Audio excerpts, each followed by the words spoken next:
Hola a todos. Vamos a comenzar esta clase virtual con la que vamos a continuar la materia del tema 7, que abarca pues la mayor parte del siglo XIX principalmente.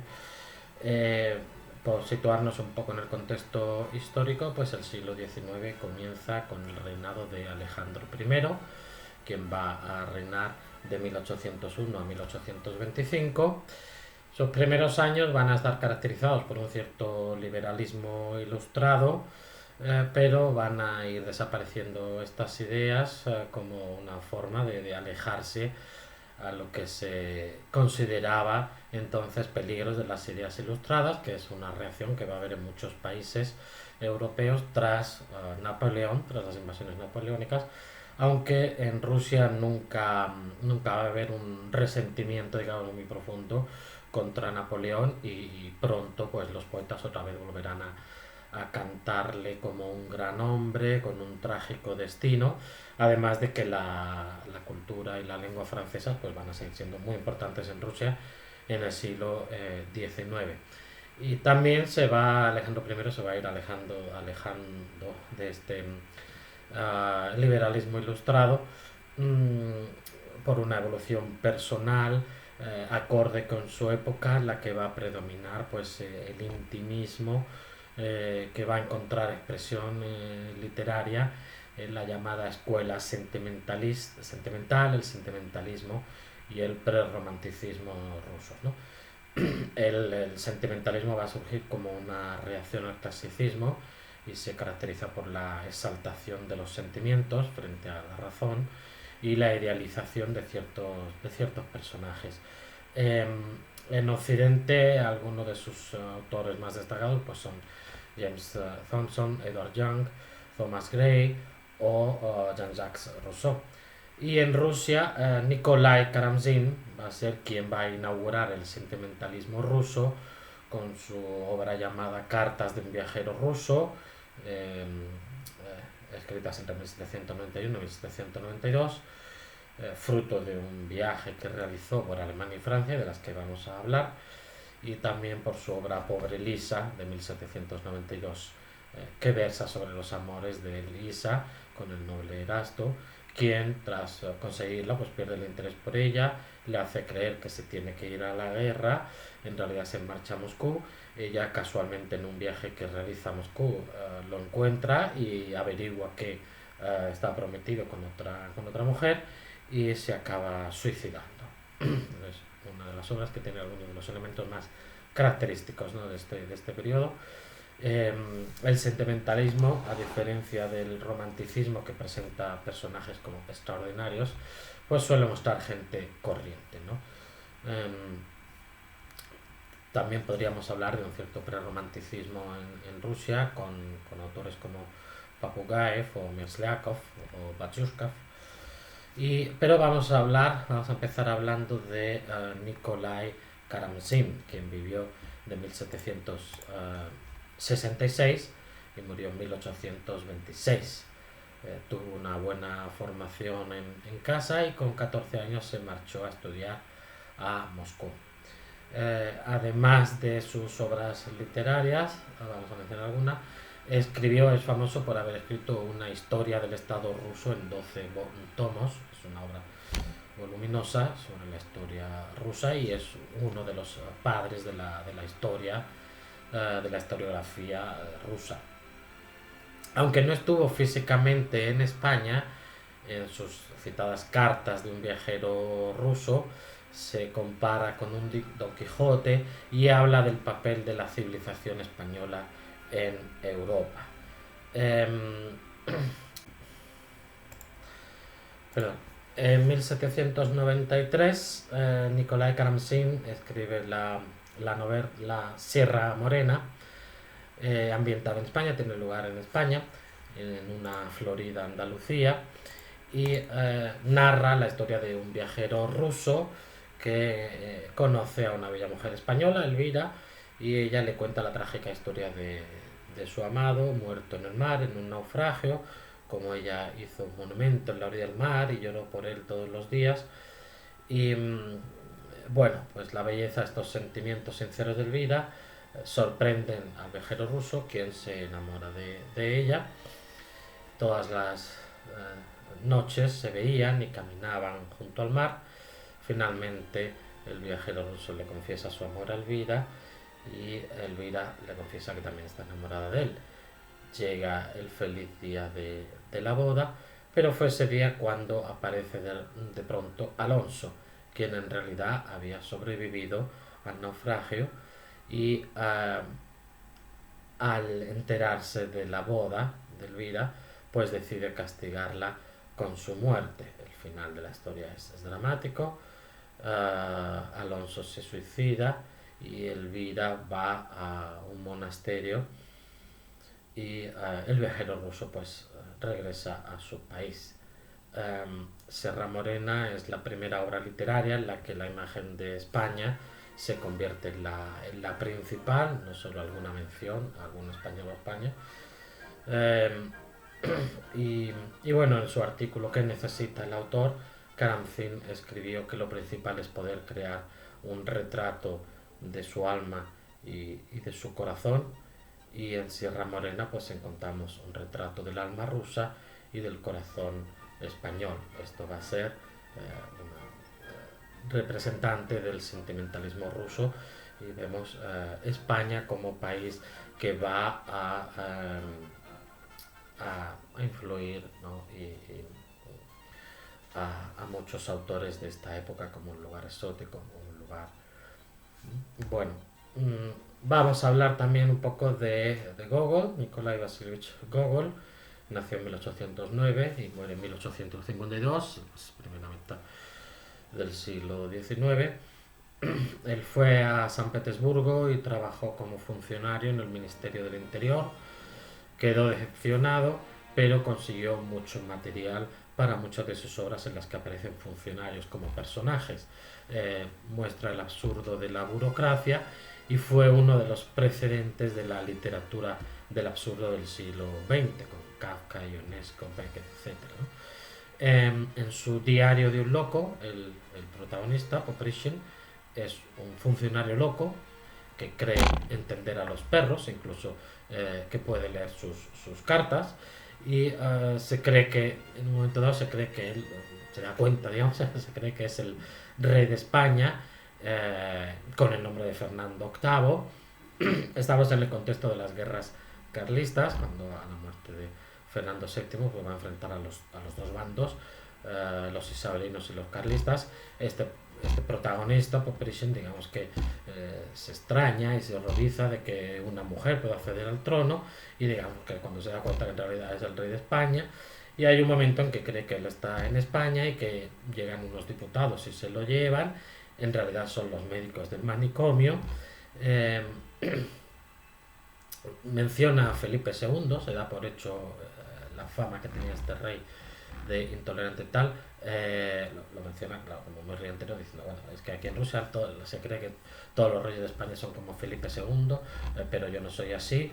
Esa mención a Felipe II pues haría referencia a un prototipo de Felipe II, eso, como un rey negativo, intolerante, etc. Y bueno, cree, por ejemplo, que el médico que le golpea, en esa época los manicomios se golpeaba a los locos como forma de curarlos, y se le echaba agua fría, etcétera, etcétera, pues cree que este médico es el gran inquisidor. Entonces, pues bueno, encontramos otra obra más ambientada en la España de ese momento, cuyas noticias aparecían pues en todos los periódicos de Europa, en Rusia también. Vamos a mencionar a Juan Valera, que ya hemos leído alguna cosa de él. Él nació en Cabra, que es un pueblo de Córdoba. Bueno, no sé si sabéis la anécdota esa de un ministro secretario general de movimiento, esto en la época de Franco, que pidió en el Congreso pues una propuesta de ley educativa en la que pedía más deporte y menos latín, decía, más deporte y menos latín. Entonces Adolfo Muñoz, que fue profesor en la Universidad Complutense, le dijo: señor Solís, deje usted en paz el latín, que gracias al latín ustedes los de Cabra son egabrenses y no otra cosa. Bueno, el Juan Valera fue diplomático, vivió entre 1824 y 1905, fue diplomático, político y escritor, y empezó a ejercer la carrera diplomática en Nápoles. Posteriormente estuvo en distintos destinos por Europa y América, y en San Petersburgo estuvo entre 1854 y 1857. Allí va a coincidir con Vasily Botkin, del que vamos a hablar ahora. Entre los años 1856 y 1857 publicó sus cartas desde Rusia, en las que recogió sus impresiones sobre su estancia en Rusia, y de la que ya pues hemos tenido que leer, ¿no? Paso a hablar entonces de Vasily Botkin. Nació en 1812 y murió en 1869. Va a coincidir en San Petersburgo con Juan Valera. Vasily Botkin nació hijo de un mercader de té bastante acomodado. En un momento dado su padre lo puso al frente del negocio, es decir, el negocio familiar del comercio del té, y Vasily tuvo que viajar mucho y va a escribir una serie de obras que le van a inspirar estos viajes, ¿no? Una serie de obras sobre estos viajes. Fue amigo de Belinsky, Turgenev, Herzen, Ofet, es decir, un poco, hace muchos, pero vamos a hablar de los occidentalistas. A partir de hacia los años 30 va a aparecer en la inteligencia esta clase de personas eruditas, caracterizadas por su independencia con respecto a los intereses del gobierno de alguna clase social determinada, independencia espiritual, que lo va a llamar Chejevsky, quizá algo utópica. Van a defender la mejor manera en que el pueblo ruso mejore sus condiciones de vida y su destino. Pero eso empieza a parecer que, aunque hay algunos precedentes desde más o menos bastante antiguo, con Nicolás I, que llega al trono en 1825, y va a tener una política bastante represiva y de persecución de cualquier idea, ¿no? Hay que defiende la obediencia más que las ideas. Pero un poco la forma de conseguir esos objetivos, así como la relación que tenía que tener Rusia con Europa y el papel de Rusia con respecto a Europa, va a ser diferente, y es lo que va a crear los dos grandes grupos que va a tener un debate muy largo en el siglo XIX, que van a estar por un lado los eslavófilos y por otro los occidentalistas, ¿no? Eslavófilos, que es el término que se ha usado tradicionalmente, incluso allí en Rusia, pero como algunos autores dicen, quizás sería más correcto hablar de rusófilos, ya que el eslavofilismo sería la idea, la corriente de pensamiento que defiende la unidad de los eslavos, y no todos estos eslavófilos rusos, no todos estos rusófilos van a defender esa unidad eslava. Incluso algunos van a tener una visión un poco entre indiferente o incluso negativa, en el caso de los polacos, por ejemplo.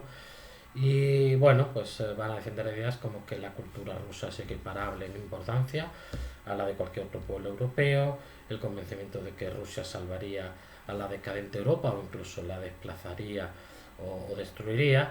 De Catalina II se dice que dijo que si mi reinado hubiese durado 200 años, toda Europa estaría bajo el poder de Rusia, por ejemplo, ¿no? Va a haber eslavófilos en diferentes corrientes. Algunos de los autores más importantes son Chomiakov, Kireyevsky o Aksakov, y algunas ideas más importantes son que Rusia poseía una espiritualidad sui generis y tenía que seguir por ello su propio camino, no mezclado, por decirlo de alguna manera, influenciado por Europa, que este carácter, esta espiritualidad sui generis y esta idiosincrasia rusa es algo que habría tenido desde antiguo, como mínimo desde luego desde antes de Pedro I. Los eslavófilos en general van a estar en contra de estas reformas de Pedro I, o incluso quien dice que antes de Iván IV, ¿no? O sea, que ya ven incluso en Iván IV un comienzo de desviación de esa idiosincrasia propia rusa. También van a defender la idea de la ortodoxia griega, como un ingrediente esencial de ese particularismo ruso, con lo cual incluso hoy en día creo existe una casi esta idea de la religión ortodoxa, de la iglesia ortodoxa rusa, como un elemento más de patriotismo, entre otros muchos posibles, de particularidad, ¿no? Esto ha sido así siempre. Y bueno, los eslavos también hay, algunos de estos eslavófilos defenderían efectivamente esa conexión que tendrían los rusos con otros pueblos eslavos y esa idea de que los eslavos debían unirse de un modo u otro, aunque como he mencionado no todos lo van a defender, ¿no? Frente a eso van a estar los occidentalistas, entre los que estarían pues Turgenev, Herzl, Belinsky y también Botkin en realidad, que son miembros de la nobleza terrateniente. La mayoría de ellos advertían el retraso político y cultural de Rusia con respecto a Occidente y defendían la necesidad de remediarlo. A grandes rasgos defendían que el desarrollo de Rusia debería seguir el modelo occidental. Defienden la abolición del régimen de servidumbre y defendían sistemas constitucionales o parlamentarios, a semejanza de Occidente, el desarrollo de la industria, el comercio y las comunicaciones. Y bueno, una de las figuras más importantes del occidentalismo es Piotr Chadaev. En sus cartas filosóficas va a exponer toda esta, y también en su obra Apología de la Locura va a defender esta serie de ideas. No me voy a meter mucho ahora con Chadaev. Podría mencionar a Belinsky, porque va a ser una figura muy directamente relacionada con Botkin y que va a ser en realidad que le va a animar a publicar, ¿no? Que tiene una concepción más radical del occidentalismo político. Se inspiró en la Revolución Francesa de 1789-1830, defiende la liberación política y social, defendía la abolición de la monarquía y del régimen de servidumbre, era contrario a la iglesia y la religión, y su vida se enmarca dentro de los primeros socialistas rusos, que es un socialismo utópico basado sobre todo en Fourier. Perdón. Bueno, Belinsky también lo habíamos visto antes en esta asignatura. Es uno de los primeros que analizan la obra de Cervantes y el Quijote desde un punto de vista de una crítica literaria, no como opiniones sueltas.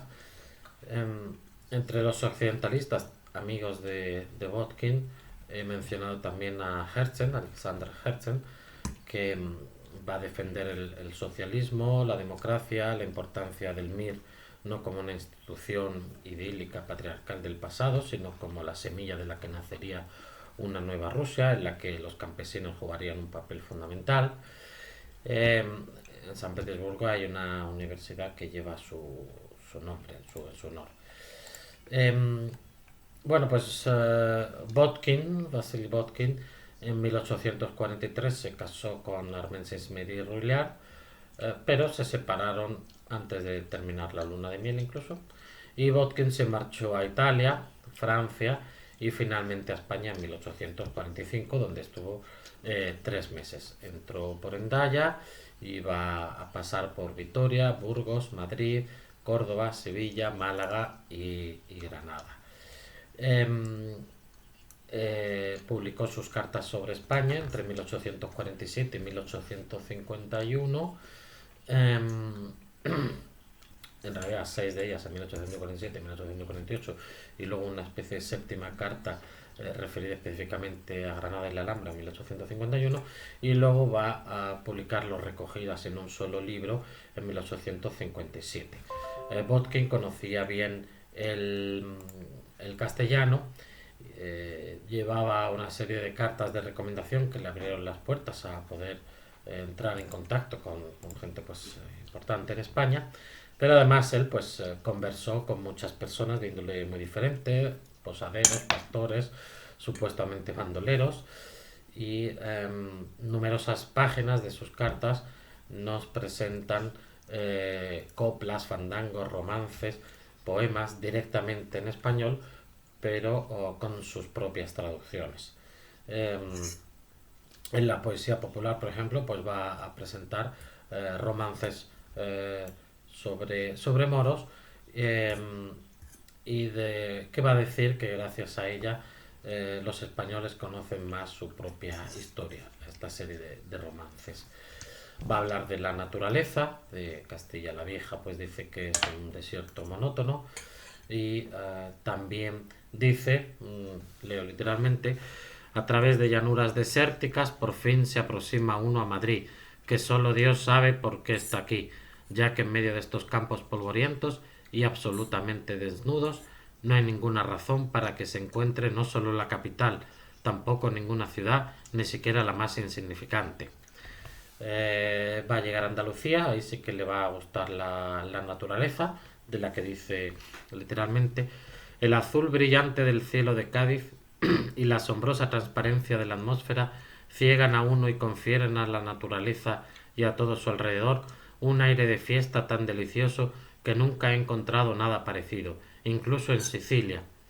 Y luego añadirá: a lo lejos, en la bruma azul y dorada nadan las cimas de las Alpujarras, detrás de las cuales se levanta Sierra Nevada, cubierta de nieve.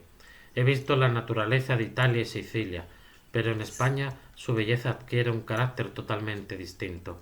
Aquí es grandiosa, inmensa, menos pintoresca, pero en cambio infinitamente más poética. Habla más al alma que a los ojos. Lo que más le va a gustar va a ser Granada. Va a vivir en la Alhambra, dentro de lo que son los recintos grandes de la Alhambra, pues ahí había viviendas. Eh, de la que va a decir: pero a pesar de la belleza de la naturaleza, aquí se debe en gran medida al trabajo y al arte del hombre. Ningún lugar de la naturaleza italiana ha producido en mí la impresión tan profunda, lo compara como en Italia, tan viva como este sitio de Granada. Paso aquí horas enteras, sumergido en la más agradable e inconsciente meditación. Sí, vivirán en mi alma más vivamente que los naranjales de Palermo, que las costas de Nápoles, esta llanura de Granada, rodeada de montañas, estas colinas de la Alhambra y del Generalife, entre la densa vegetación de los cuales juegan los colores de la naturaleza meridional y septentrional, y esta Sierra Nevada, con su cima nevada y sus laderas, tornasoladas e irisadas, y el ocaso desde el Generalife. ¡Qué sol y qué espectáculo! Botkin en sus cartas va a hablar también de cuestiones sociales, va a mencionar, por ejemplo, los cafés donde se reunían diferentes grupos políticos, va a hablar de los barberos, de cómo se conservaba esa profesión de manera tradicional, va a hablar de los majos, lo que se conoce también como manolos o chulapos, va a hablar de, bueno, va a mencionar que las posadas son todas sucias, etcétera. Va a mencionar algunas cuestiones de política, va a hablar, por ejemplo, de los esparteristas, ¿no? Los partidarios de Espartero, de los moderados y algunas particularidades de la sociedad española. La verdad que la imagen que se ha dado, ¿no?, en siglos anteriores sobre España ha sido del hecho de que los viajeros muchas veces se mezclaban precisamente con las capas populares. Bueno, menciona cómo los españoles conservaban las tradiciones, por ejemplo, pues habla de las capas, habla de la cocina española, dice que no le gustaba el aceite español, que los españoles alababan mucho su aceite en su presencia, y que no le gustaba cómo se hacía el café en España, pero sí el chocolate. Eh, Habla de la mujer española, de la que dice principalmente destaca pues que es natural. Dice literalmente: las españolas no son graciosas en el sentido francés de la palabra, pero en cambio son naturales, y hay que reconocer al mismo tiempo que esta naturalidad al principio causa extrañeza si uno está acostumbrado al exquisito melindre francés. Tan solo en este punto hay parecido entre las italianas y las españolas. La española no estudia ni sus maneras ni su forma de andar. Estas salen de forma directa y espontánea de su naturaleza, y aunque con frecuencia sean cortantes y bruscas, son sin embargo vivas, originales, expresivas y cautivadoras en su sencillez. Describe, por ejemplo, pues la costumbre de los jóvenes sevillanos de pasar la noche junto a los balcones o ventanas de sus amadas, de las charlas que hacían y del fuego de sus miradas, y al ver a un posible rival pues habla incluso de duelos con navajas. El crítico ruso Vissarion Belinsky, del que he hablado, que es el que anima a Botkin a escribir estas obras sobre sus diferentes viajes, y fue el redactor y editor del libro de cartas sobre España. En su tratado La visión de la literatura rusa de 1847 incluyó el siguiente comentario sobre dicho libro. El libro Cartas sobre España fue una noticia agradable en la literatura rusa. España es terra incógnita para nosotros. El mérito principal del autor es que miró todo con sus propios ojos sin prestar atención a las opiniones estereotipadas sobre España que se pueden encontrar en los libros, periódicos y las revistas. Al leer este libro, usted siente que el autor en primer lugar miró y observó todo, estudió todo, preguntando a la gente, y después expresó su propia opinión sobre el país. Precisamente por eso su punto de vista es nuevo y original. En todo este libro asegura al lector que él no está leyendo sobre un país fantástico, sino que conoce el país que existe en realidad. Hay que mencionar también en esta época a Kosma Prutkov. Un hecho curioso es que en realidad Kosma Prutkov sería el seudónimo de tres personas. Tres personas se pusieron de acuerdo para usar un mismo seudónimo, que serían pues el conde Alexei Tolstoy y los hermanos Alexei y Vladimir Remchuznikov. Para escribir en revistas literarias como El Contemporáneo, una de estas revistas importantes literarias, muy importantes de esta época, o La Chispa en los años 50 y 60 del siglo XIX. Eh, eh, Va a escribir Kosma Prutkov unos poemas cómicos en realidad, influidos por Pushkin, que son El asedio de Pamba romancero, que es una parodia del romancero castellano, ambientado en la lucha de castellanos contra los moros, narra el asedio a un castillo árabe, eh, respetan la promesa de alimentarse solo de leche y al final se retiran, pero con el orgullo de haber cumplido ese voto de alimentarse solo de leche. Otro poema llamado Deseo de ser español, en el que, bueno, va a hablar, va a aparecer un poco todas las imágenes más tópicas: Andalucía, bajo la ventana de una hermosa joven, la Alhambra, las mantillas, guitarras, el Guadalquivir. Eh, en esta época, pues tenemos que citar también a Fyodor Dostoyevsky. Nació en 1821 y murió en 1881. Y a Fyodor Dostoyevsky le gustó tanto este poema del asedio de Pamba romancero de Prutkov que lo incluyó en su relato humorístico Stepan Chikovo y sus habitantes, obra escrita en Siberia durante su deportación, pero publicada en 1859, en la que se habla de cómo el terrateniente, un hacendado Rostañev, tiene como encargado de su casa al literato Opiskin, quien incluso le prohíbe casarse con la mujer que ama. Rostañev, pues ya acaba harto, acaba echando a Opiskin, pero luego lo invita de nuevo a vivir allí. Y entonces, cuando le preguntan qué quiere tomar, Opiskin dice que vino de Málaga. Y mandan a un criado pues a buscarlo de noche. Parece ser que se inspiró en una anécdota real que ocurrió con Gogol, que también él fue invitado una vez a una casa y pidió un vasito de Málaga, y mandaron a encontrar por toda la ciudad eh, vino de Málaga. Eh, eh, Destaca pues bueno ese tono curioso, siendo una obra de Dostoyevsky, no obstante ese tono curioso, pero como es propio de él, pues tiene algunas reflexiones psicológicas profundas. Dostoyevsky también es autor de otro relato cómico, El sueño del tío.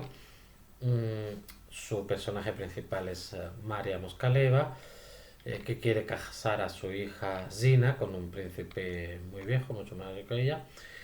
Ella la persuade a aceptar y recurre para ello al argumento de que podrá ir a España con su amado Vasya, que está enfermo de tuberculosis, si se casa con este príncipe viejo, ¿no?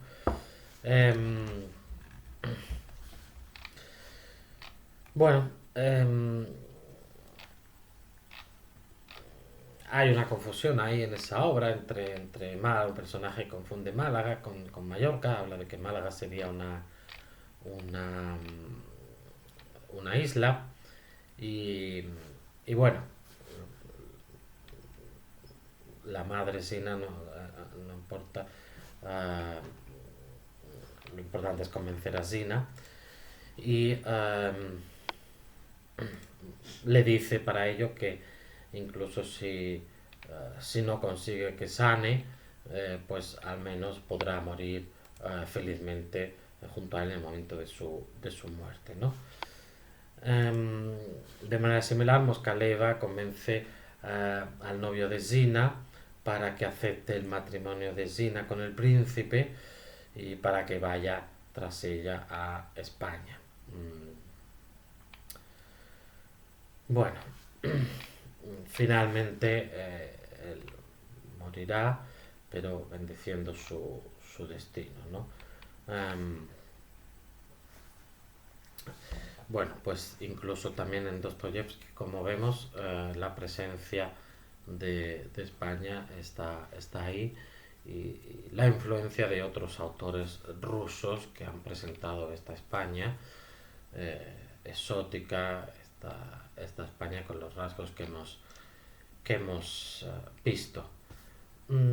Tenemos que hablar también, voy a ir concluyendo esta clase virtual hablando de Emilia Pardo Bazán, la escritora, traductora, crítica, estudiosa Emilia Pardo Bazán. Vivió de 1851 a 1921 para ubicarnos. Pues tiene un ensayo llamado La Revolución y la novela en Rusia. No pensemos que se refiere a la Revolución de 1917, sino que es un libro de 1887, donde va a descubrir ya los rasgos particulares del método artístico de Dostoyevsky, destacando que toda su obra literaria se basa en un fundamento cristiano, por lo tanto va a describir el realismo de Dostoyevsky como un realismo místico, ¿no? Los escritores y críticos españoles recurrieron al fenómeno de Dostoyevsky en los años 80 del siglo XIX.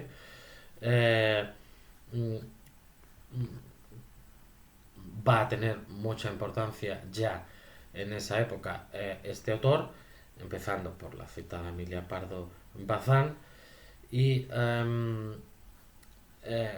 ella va a decir que en las novelas de Fyodor Dostoyevsky no hay calma y armonía clásica, sino que están construidas, dice, sobre contrastes y antinomias emocionales y semánticas.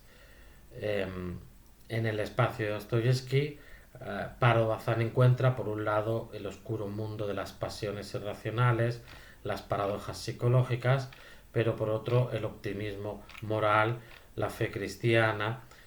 Emilia Pardo Bazán va a enfatizar que el papel principal en las novelas del escritor ruso no está desempeñado por lo externo, sino por la trama interna y metafísica en la lucha de la oscuridad diabólica y la luz divina en el hombre. No es tanto lo que se cuenta externamente, sino como esa lucha interna de sus personajes, ¿no? Y esto es lo que ella llama realismo místico, el realismo místico como concepto clave en Pardo Bazán para descubrir y describir el método creativo de Dostoyevsky. Bueno, hasta aquí de momento esta clase virtual, que iré ampliando en sucesivas clases y otros materiales que iré enviando.